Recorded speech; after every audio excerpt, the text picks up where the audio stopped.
हाँ जी फ्रेंड्स, क्या हालचाल। Welcome back to my channel. तो आज हम बात करेंगे गुटखा किंग के व्लॉग के बारे में। अब आप लोग सोच रहे होंगे कि गुटखा किंग का व्लॉग कहाँ से आ गया।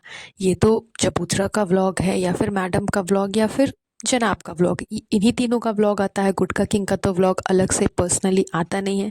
लेकिन फ़िलहाल गुटखा किंग ने टोटली जो चबूतरा का व्लॉग है ना, उसका जो चैनल है, उसका कारभार पूरा भार अपने ऊपर ले लिया है। जिस तरह से चबूतरा व्लॉग पे व्लॉग, व्लॉग पे व्लॉग डाली जाती है, उसी तरह से गुटखा किंग भी फ़िलहाल व्लॉग पे व्लॉग बनाए जा रहा है। एंड सारा जो है एडिटिंग वगैरह सब कुछ वो खुद ही कर लेता है। खुद ही नहीं करता, जो बच्चा है उससे करवाता है। एंड फिर खुद ही वो अपलोड भी कर लेता है। मतलब पूरे व्लॉग का, पूरे चैनल का जो सारी फॉर्मेलिटीज़ होती है, जितनी भी सब कुछ है, वो सब गुटखा किंग ने अपने अंडर कर लिया है। मतलब बहुत चालाक है गुटखा किंग। चबूतरा से पैसे भी ले लिए, अपने घर के खर्चे भी करवाता है, अपना बिजनेस भी सेटअप कर दिया। और अब जो बचा कुचा चबूतरा के पास एकमात्र उसका चैनल था, वो भी हैक कर लिया है। इसको हैक ही बोलेगा। टोटली हैक करके गुटखा किंग ने सब कुछ अपने अंडर कर लिया है। तो उसे अब कोई फ़र्क नहीं पड़ता कि चबूतरा ब्लॉग बनाए या ना बनाए। वो खुद ही व्लॉग बना बना करके अपलोड करता है। तो आज के इस पॉडकास्ट में हम उस वाले व्लॉग के बारे में डिस्कशन करेंगे जब गुटखा किंग मौदाहा में था। एंड वो, उसकी अम्मी, रुखसाना बाजी, सब कोई मार्केट गए थे शॉपिंग वगैरह करने के लिए। एंड जो कुछ भी ड्रामा क्रिएट हुआ था, उसके ऊपर आज का ये पॉडकास्ट है। आई होप आपको आज का पॉडकास्ट इंटरेस्टिंग लगेगा। तो सबसे पहले जैसे ही गुटखा किंग ने स्टार्ट किया ब्लॉग, जिस स्पीड से उसने सारी बातें कही, मुझे तो एक पल के लिए लगा कि गुटखा किंग की जगह वहाँ पे चबूतरा ही है। क्योंकि चबूतरा भी जब स्टार्ट करती है तो इतने स्पीड में बोलती है, कुछ समझ नहीं आता। उसी तरह से ये भी जिस स्पीड में बोल रहा था, कुछ समझ में नहीं आया। एंड फिर इनका जो एक मेन कॉमन डायलॉग है कि जो कुछ भी करेंगे ना फ्रेंड्स आज दिन भर, वो आपको दिखाएंगे। जो कुछ भी करेंगे ना आज दिन भर, वो आपको दिखाएंगे। ये डायलॉग गुटखा किंग भी मारता है, ये डायलॉग चबूतरा भी मारती है। तो ये इनका एक कॉमन डायलॉग है जो कि ये अपने हर व्लॉग में चिपका देते हैं। इसके अलावा पता नहीं इनके पास में कुछ बोलने को नहीं होता है क्या, कि हमेशा यही डायलॉग ये चिपका दिया करते हैं अपने व्लॉग में। तो खैर, ये तो हो गई इनके व्लॉग की इंट्रो की बात। इसके बाद धीरे धीरे जैसे ही व्लॉग आगे बढ़ने लगा, तो समझ में आया कि जनाब भी आने वाले थे मौदाहा।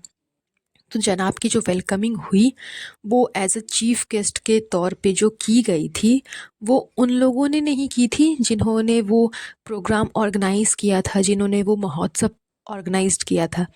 जनाब का जितना भी वेलकमिंग हुआ, वो सब गुटखा किंग के चेले चपाटों के थ्रू हुआ। मतलब इसको एज अ चीफ गेस्ट बुलाया गया था, लेकिन फिर भी इसकी वेलकमिंग के लिए कोई भी मौजूद नहीं था। इसकी वेलकमिंग गुटखा किंग ने करवाई अपने चेले चपाटों से बोल करके।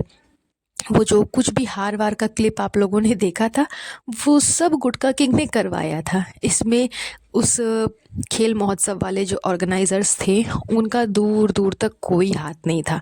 तो जनाब ने जो बोला था कि उनका जो लेवल है वो कितना ऊपर है, वो लेवल उनका उसी दिन समझ में आ गया कि कितना ऊपर है और कितना नीचे है।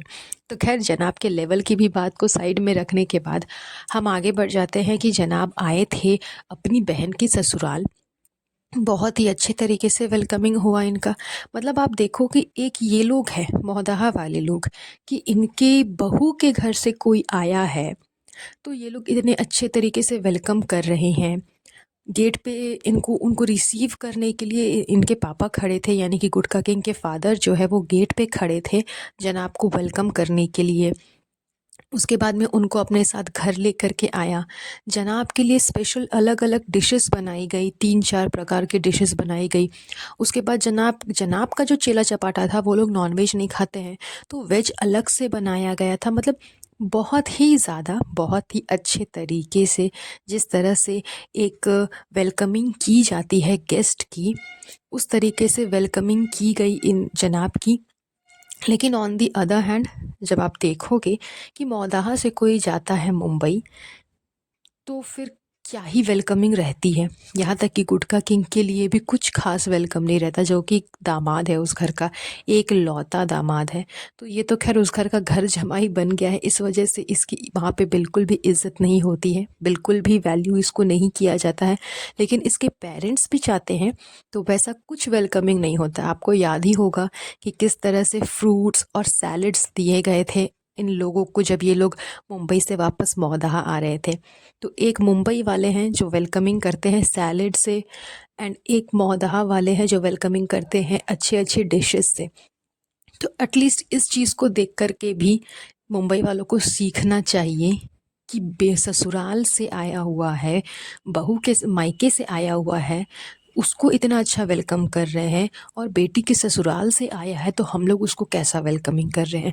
जबकि इस जगह पे पलरा जो है वो लड़की वालों का भारी होना चाहिए, क्योंकि उनकी बेटी उनके घर पे है, तो आपको कुछ ज़्यादा ही उनके लिए करना चाहिए। लेकिन ये लोग तो उसका 10% भी नहीं करते। तो खैर ये सारी चीज़ें हो गई, घर पे आना, खाना पीना खाना, वेलकमिंग करना।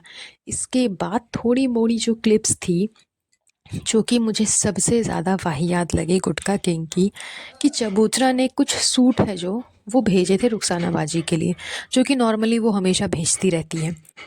उसके लिए बार बार गुटखा किंग जो है वो रुखसाना को फोर्स कर रहा है कि तुम थैंक यू बोलो, तुम थैंक यू बोलो। अरे क्यों भाई, अगर उसका मन करेगा तो वो ऑटोमेटिक थैंक यू बोल देगी, तुम्हें उससे बुलवाने की ज़रूरत नहीं पड़ेगी। एंड इनके साथ साथ इनका जो एडिटर है, मुझे तो इसका भी समझ में नहीं आता, वो भी कैमरा लेकर के खड़ा है एंड वो भी बार बार बोल रहा है कि थैंक यू बोल दो रुखसाना बाजी, भाभी को थैंक यू बोल दो, भाभी को कैमरे में थैंक यू बोल दो। अरे भाई ये कैसा एडिटर है, मुझे समझ में नहीं आता। घर के सारे काम ये कर देता है, खुद का सेल्फ रिस्पेक्ट बोल करके इसके पास में कुछ भी नहीं है। पीठ दबवाना, गुटखा किंग सो जाएगा और इसको बोलेगा कि मेरा पीठ दबा दो, मेरे पीठ पे चढ़ दो, एंड ये सारे काम ये करता है। इसको उन लोगों ने एज अ मैनेजर रखा है अपना व्लॉग का एडिटिंग करने के लिए, अपने चैनल को अच्छे तरीके से मेंटेन करने के लिए। इसको एज अ एडिटर जब रखा गया है, एज अ मैनेजर जब रखा गया है, तो उस पोस्ट के अकॉर्डिंग इसको सैलरी मिल रही होगी, एंड उसी पोस्ट के अकॉर्डिंग इसको काम करना है। घर के सारे काम तो मैनेजर को नहीं करना होता ना, उसके लिए तो अलग से हाउस हेल्प होती है।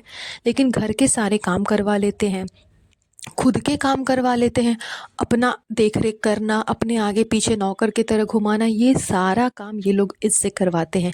एंड ये बंदा कैसा है कि ये करता भी है, इसको फ़र्क भी नहीं पड़ता कि इसका खुद का सेल्फ रिस्पेक्ट जो है वो कौन से धज्जी में दम मट्टी में मिल रहा है, इसको कोई फ़र्क नहीं पड़ता। गुटखा किंग के साथ मिल करके ये भी उसी के जैसा बनते जा रहा है। इसने भी फोर्स कर करके रुखसाना को बोला कि आप बोलो, थैंक यू बोलो, व्लॉग में थैंक यू बोलो।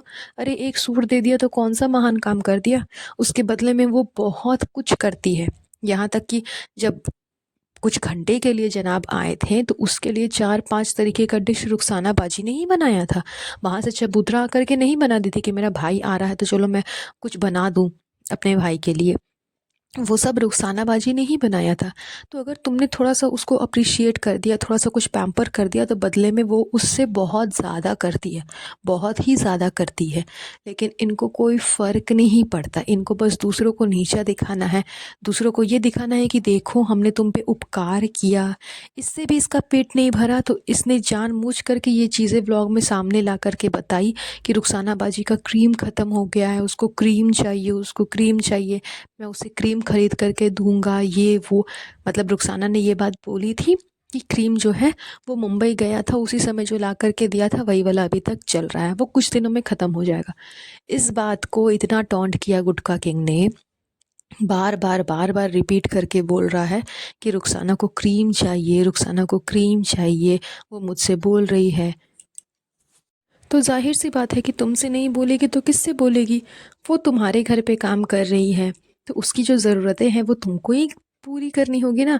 व्लॉग में तो गुटखा किंग ने अच्छा खासा डिंग हाँका था कि हमारे घर में जो काम करते हैं उनकी देख रेख करना हमारी जिम्मेदारी है, तो इसीलिए हम लोग उनके लिए शॉल ख़रीद के ला रहे हैं, कपड़े ख़रीद के ला रहे हैं क्योंकि यहाँ मौदहा में बहुत ठंड है। तो जब तुम ये बात बोल ही रहे हो कि तुम्हारी ज़िम्मेदारी बनती है, तो ज़िम्मेदारी को पूरी अच्छी तरीके से निभाओ। सिर्फ़ व्लॉग में दिखाने के लिए, ज्ञान पिल देने से नहीं होता, आपको ज़िम्मेदारी निभानी भी पड़ती है। तो अपनी ज़िम्मेदारी को आप एहसान बताओगे कि मैं एहसान कर रहा हूँ, तुम्हें क्रीम ख़रीद के दे रहा हूँ, तुम्हें ये दे रहा हूँ, तुम्हें वो दे रहा हूँ। तो ये तो ख़ैर बहुत ही बड़ा दोगलापन है जो कि ये लोग पूरी फैमिली मिल कर के दिखाते हैं। चाहे वो गुटखा किंग हो, चबूतरा हो, मैडम हो या जनाब हो, इनका दोगलापन कभी ख़त्म नहीं होता एंड ना ही ख़त्म होने वाला है। तो ये तो ख़ैर इनके हाफ़ का व्लॉग का पॉडकास्ट था। इसके आगे का व्लॉग मैं देखूँगी, देन उसके बाद मैं नेक्स्ट पॉडकास्ट में ज़रूर डिस्कस करूँगी।